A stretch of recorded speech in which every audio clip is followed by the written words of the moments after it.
This is a little bit unwieldy, so I'm not going to demo these both together. Today, we're going to be taking a look at two Roman Props Hilts. This is the MK1, this is the V2. So let's drop down to the table. Let's talk about what went on with the install, and then we'll hop back out. I'm going to pick one of these to demo some presets and such, but I'll show down at the table that they're both fully working. And then, yeah, we'll just come back out and show off the rest. So let's do that now. Bit of a different set of circumstances here on the table today. We have two weathered Roman Props hilts. Normally, I don't really get into a lot of production hilts installations, but this is a returning client. I had done a Starfall, and so they reached out and asked if I was interested in doing these. And I said, I can. I have not yet done one, but I can. So these, I forget the name of the artist that weathered them. I will probably research the email correspondence and put it into the video description by the time this gets uploaded. So just forgive me for now. But these came to me weathered by that artist. And then the client asked me to kind of take some liberties with the crystal chamber. These both have Rudy Pando chambers. And then obviously with some emphasis on the Proplicator style, since they ordered not only the Shtok crystal chamber accents, but also the Proplicator fins that go in the back. So I went ahead and kind of used that as my guiding light. I did a couple things different, not much different, but I did a couple things different in terms of artistry within the crystal chambers. But yeah, so let's open these up. I'm going to start with the MK1. So these do have the Pando chamber, and so you're going to want to be very careful in how you rotate because these clamps have a little bit of play. I do have a bit of wire pass through for these switches, and so that could get compromised with too much switching, but for the most part, things are going to hold together. Likely what will end up happening is you'll probably end up twisting the battery access, like the pommel area, but we want to do a clockwise turn, like a quarter turn or an eighth turn, and you'll feel it stop, and then we can pull out. Now, both of these have a little bit of give in them, and then we can, turn. So here is this particular one, and you can see they ordered copper. I don't know how well this is showing up on camera. Copper Shtok accents on this one, and then on the back they did a plated gold Proplicator fin. I did some weathering on all of it, but I ended up putting in the bent copper rod, the guitar strings, I think this is like 3.5 millimeter tube, some more guitar strings, some more tube. These are brass on this side. This one's copper. So sorry, I don't have all of that on camera. And then we have, I believe I ordered a cubic zirconia. I forget. I found a couple options and just ordered them off Etsy because they weren't terribly expensive, and it gave me some size variation. But I want to say this is like a 10 millimeter cubic zirconia focusing, like diamond cut crystal in the top. That has its own accent. And then I put in a real quartz point on this one. I did a little bit of shaping to get it to fit. And then we have a Shtok large rotary accent in the bottom. And then I have a single 1515 Neopixel accent for the main crystal. So what I did to make sure that the focusing crystal doesn't wash out the color is I kind of put a dim blade on that so that that one can light up. But to get to everything, we want to undo our pommel. This is going to be almost the same exact operation for the V2, but I'll show that here in a second. We do have slightly different sized chassis. So we've got a kicked Proffie, so you can got access to your SD card and your micro USB. And then I will be providing these 18350 batteries. And so these are removable.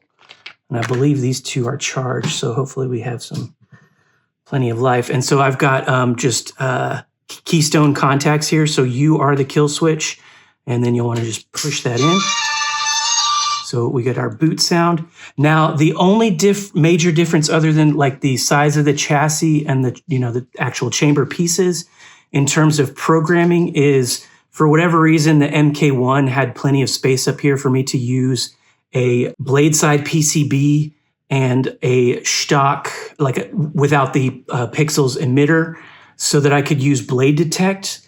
Unfortunately, on the V2, there just wasn't as much, like in the grenade section, and I don't have the tools to machine that down to because the Pando Chamber, there's plenty of space above the crystals, so there's I don't know, about 2 inches. So what I had to do was just use the thin neck adapter. So this is the only one that has blade detect. So if you close this up, and your best bet is to actually do this with the pommel on, you'll have just a better time. You'll get a blade detect sound, and then you'll get so these chamber pieces will turn off, and then these will turn on when it's cinched, and then these will turn off. Obviously, there's nothing to connect them anyway, so it doesn't really matter. But the programming is such that we do utilize blade detect. So you can sort of see in the opposition, you can see there's some rotary action happening there. You get sort of a yellowish pulse on the focusing crystal. Bottom is our aux, top is our main. So we can see that lighten up, doing rotary effects. And you can see I've got the obi-wan, and then you can sort of see the yellowish pulsing. So these will all react differently to blaster blocks, etc. So and then also both of these, because of the battery life, I set the timeout to be 3 minutes. So if you don't touch anything after 3 minutes, all the accent pixels and stuff will turn off, and it won't respond to gesture controls. You'll actually have to hit the button. But we can see we've got Blade Side PCB effects in the off state. So this one didn't come with a blade plug, so you're not going to see it. But I am Luke Skywalker. And I loaded these up with some kind of Canon fonts from the customer. Anyway, so we'll set that aside and we'll show off the V2 now. So again, you'll notice the chassis comes off here with the pommel access. And then we have a resin greeblie chassis with some rub and buff and just a few touches of color with some hand painting.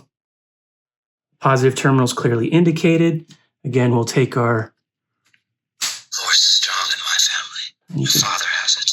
I have it. My sister has it. So again, the only difference in programming between these two is this does not have blade detect. And what I did in terms of presets is, because this is an Obi-Wan hilt, the first preset is Obi-Wan, and then on this one, the first preset is Luke, and then the rest of the presets are exactly the same. So once again, we want to hold the clamp and kind of just hold everything together, and then we're going to twist like 1/8 of a turn clockwise, and then we'll feel access. We've got to wiggle just a little bit. Over time, this will get better, but this, I noticed when I was installing one, this one tended to be more sticky. I don't know if that makes any sense. So again, same exact chamber work with the brass bent rod, some guitar strings, some, copper bent rod. These two are brass rods, some string. And then I rotated the Shtok crystal pieces just a different degree so that these, while they're the exact same prints as the other one, this was done in brass. And then the Proplicator fin was printed in Rhodium plated brass. And then all of them, I did some light weathering. So this one just has kind of like some black scuff paint marks. And then I didn't mention it on the other one, but the other thing I did is on the sides here, I put some mesh material in the opening. You can't see it on that, but you can see it on the opposite side. So there's also so this is kind of my own touch, a little bit different than the Proplicator. And it's pretty cool because you'll see that through the side. But yeah, and then I did a little bit of modifications based on the pictures of the Proplicator. So I chucked this in my rotary tool and then got out some files. And then alternately, I chucked it into my drill and then busted out my rotary tool with some like sanding. just to get like a little bit of difference. So I didn't do anything with the top one. So this is how that comes from Rudy Pando, other than weathering. So I'll go ahead and show that off in the MK1 as well. This one has a little bit different. They're very similar, but you can tell in the V2, this left one is a little bit stubbier. This right one is a little bit longer. And then they're kind of similar on this side, but ever so different. So that these two, and like I said, I rotated the crystal Shtok pieces to line up differently so that they look different, but they're the exact same prints. Hope that makes sense. So again, Obi-Wan Kenobi. so top is power. Now we're on the same. And you can sort of see the difference in the crystals. Again, same diamond focusing crystal, different quartz point that I modified to fit. This one, I think, I forget which one. One of these kind of lights up a little differently because there's a little bit more adhesive that diffuses down at the bottom, so you don't have a light shining straight up the crystal. So I think that's this one. But for the most part, you can tell exactly what's going on. So just a slight difference in the look. Anyway, hope that is cool. I will show off the rest of these probably with the blade in. I don't have a socketed blade, so I'm going to use an adapter. This takes either a recessed 1-inch, or what I'm using here is a 7/8 with a 1-inch adapter. So if we show that real quick on the MK1, and there again was your blade detect. So you're only going to get that when it's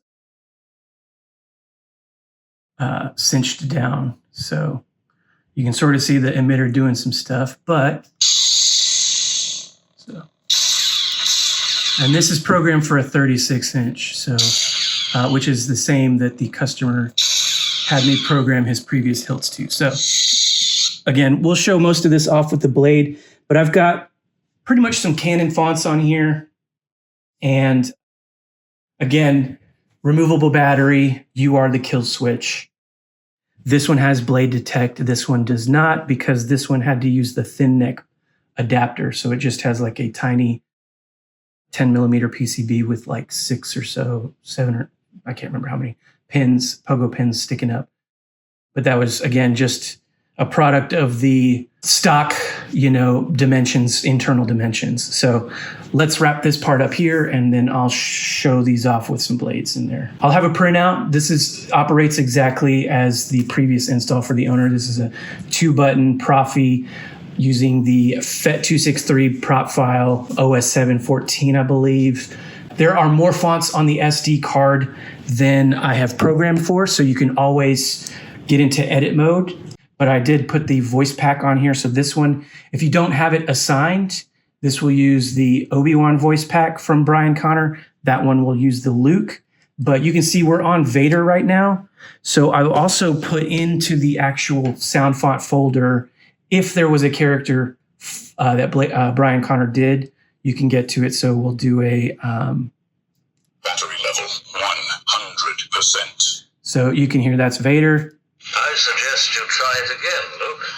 This is A&H training. This time, let go your conscious self. So this will just be a default. I'm Qui-Gon Jinn. And so this one's Qui-Gon. You can see green. And if we do... Enter volume menu. Maximum volume. We got... Maximum volume. Maximum exiting volume menu. Okay. One thing I did not mention is this has a 28mm KR bass speaker in the chamber here. So it just kind of vents through some of the holes and kind of through the opening. And especially if you, again, open the Pando chamber, you'll get that. I shall do what I must. So sounds pretty good. Could be better, but that's just a product of the dimensions and the physicality of this. I will mention, I put a little bit of Loctite on the upper chamber where it attaches to each grenade section, because when you're rotating, here I'll show you, when you're rotating forward, you're essentially unscrewing. And so you'll, like if you're not careful, you'll end up just like unscrewing. So now there's resistance. So you'll only feel the 1/8 to 1/4 turn that it takes to open these up, right? So that lock. But again, you still want to kind of do your best to grip the entire bottom section as you do that, because otherwise you'll either accidentally unscrew this or you'll jostle the clamp section, which we don't want to do. So again, that is cinched. And then if we want to uncinch it, just kind of grip everything and turn the top section only. And again, these are both a little tight, but that's just like print tolerances and some of the maybe weathering effects of the inside. I did my best to try to sand and clip these. So you'll notice this one timed off as I was talking. So to wake it back up, you'll hit power. A tremor in the force. The last time I felt it was in the presence of my old master. Anyway, that'll wrap this section up. We'll put a blade in. We'll show off a couple presets, but otherwise, I'll have a printout for all of the operational effects for this. So thanks for checking it out. One thing I did want to demonstrate is when you want to go take the battery out, you'll either want to use a tool, on the positive side, or what I like to do is if we're gentle enough, we can just smack it against our palm and it will pop out, right? No stress. The plans you referred to will soon be back in our hands. Again, negative and positive. The positive's clearly indicated. And just to show off some of the greeblie work, right? These are exactly the same. And you will need tweezers if you want to get to the SD card. I recommend, if you don't want to scratch up the paint job, I use these ceramic ones that I got off Etsy for a couple bucks. So if it doesn't come all the way out, you can just pull the rest of the way. And hope that makes sense. Okie doke. So up top, I tried to double wield these very heavy steel hilts, which was a little bit unwieldy. So I don't recommend doing that, but I kind of just wanted to show off that we were going to be looking at 2 hilts. For this portion of the blade demo, I'm just going to use this MK1. They're both the exact same setup in terms of how the functions work with the buttons and the presets. The only difference in the presets is that this one starts with an obi-wan preset or font, and the other one starts with a Luke, which I believe I demoed down there. Again, I don't have a recessed blade to use, so I took a little blade adapter. This is 1-inch thin-walled blade stock, and just stuck my 7/8. This is a 36-inch because I wanted to demonstrate the full length, but I believe this almost has the same number of pixels as the other blade I was using, which was my V2 Pixel PCB from KR, the Pixel Stick, which that was a little bit less than 36-inch. Anyway, exact same setup for the functions as the previous install that I did for this client. This is a returning customer. That was a Starfall. It also had 2 buttons. It was also running OS 714, also running the FET263 prop file. The only difference is this has some different presets, but OT style presets and fonts, colors and such. I'm just going to show off a few here. So what I couldn't demonstrate up top is that this has both twist on and twist off, as well as thrust on, which is either a push or a pull in the horizontal motion. Now with the angled Proffie, it can be a little bit more temperamental, but it only took me 2 tries. So when you do a gesture control, you're now in battle mode. So clashes will engage lockups. Lockups can also include melt if you're sideways, and hopefully this will show up on camera. Yep, okay. Or drag effects if you point down and I don't hit my ceiling fan. So, and then if we're not in gesture control, a sideways will be a stab. So it may clash, but it would just be a clash. Now this does have a little bit of a sensitivity level. So if you do a light clash, which I don't know if I'll demonstrate, but you won't get full lockup. But I think it's a little bit more temperamental. There we go. So a clash below a certain threshold will actually just react like a clash. Okay. If that's not your jam and you just like the old school way, you can always tap power. For fonts that have preons, you'll only get the preon if you do hit power. Gesture control will bypass them. So now a clash will just be a clash. If you want to do lockup, you can either hold power or aux as you clash to engage the lockup. Now, because these both have clamp cards, it can be a little bit temperamental where you touch. You may actually accidentally trigger the power or aux. So if you're trying to do something specific, just make sure you're over that button. You'll get the hang of it tactily. So if you want to do a force or a quote, and it could depend on the font, which one you engage, hold power for a second while the blade is on and not pointed up. And that was just a very short. You've taken your first step into a larger work. Again, this is kind of a weird setup with how the sound comes out. So you may not hear everything on camera, but you can hear it in person. If you want to start and stop the track, you'll need to be pointed up. If the blade is on, you can only start and stop the track when the blade is pointed up. And this will just get the designated track that I've selected for each preset. This does have track player mode and quote player mode. I'll talk about quote player in a second, but track player being if you hold the saber sideways when the saber is off. Again, that's the only way you can get track player. So let's do that for a second. Hold power for 2. You'll hear that little chime.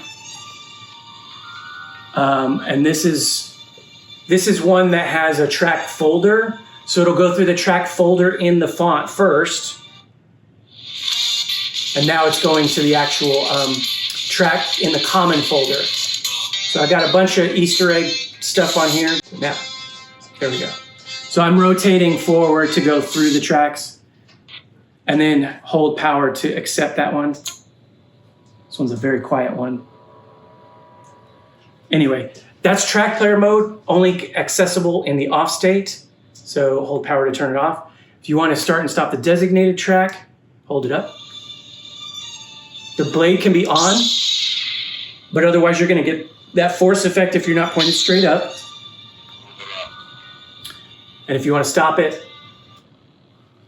with the blade on, you have to be pointed up. Now, you can flip-flop between quote player and track player. It only depends if that particular font has quotes delineated from force. Some of the presets I gave you are kind of the old school style, so they just use the force as the way to get quotes. If it's one of the newer style, I'll have already kind of delineated between the force effect sounds and the quote sounds. I'm totally going to space on which ones those are. I'm not going to pretend to know which ones I've set aside that have quotes and force.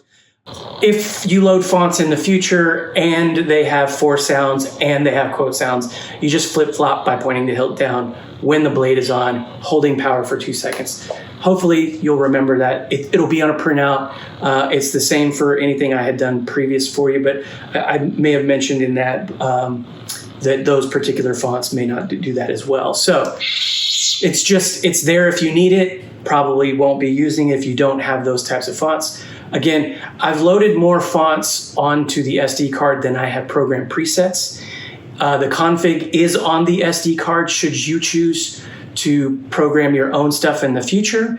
I've got a template for how to program your own, but you could also use edit mode on the fly to copy or duplicate presets and then just change the font. So if you like a certain blade style, you can just use that preset, duplicate it, change the font, change the color, and you got a new blade or a new font. So let's just show off a couple blade styles here. So again, I focus mostly on original trilogy stuff since we're talking about like props level, or I'm sorry, accuracy level props, replica props here.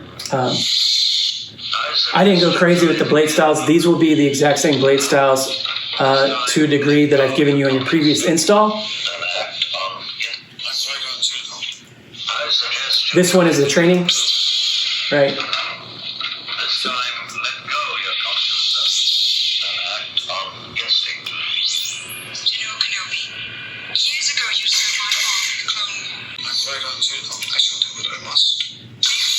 All right, so here's Qui-Gon. And again, Qui-Gon's one that... Battery level 56%. Or, I shall do what I must. if you wanted to change the blade color, hold power tap aux. Oops, I actually have to do it. Oh, I'm sorry, hold aux tap power. Okay. Red, orange, dark orange, gold, yellow, green. If you want to accept that color, you just hit power. I'm going to revert. Okay. But you've got him telling you what the colors are there. If you want to get like in between colors, you can read up on how to do it, but you hold a button as you twist and you'll get more finite control over that. It won't affect the accent colors. It's just going to affect the main blade. So if you wanted to change those, you will have to jump into edit mode. But again, that'll all be on the printout that I'll send. It's the same as the printout I gave you, the client, before. But here for an orange color, this is a version of Luke, where if he were to succumb to the dark side. That'll cover it. Again, I've got much more. Oh, wait, we got one more preset I want to show. Okay, so the last preset's a battery level. If you don't have a blade in, the accent colors will go from green to red, green being good. And again, you can always get a real-time battery level by holding aux and tapping power in the off state.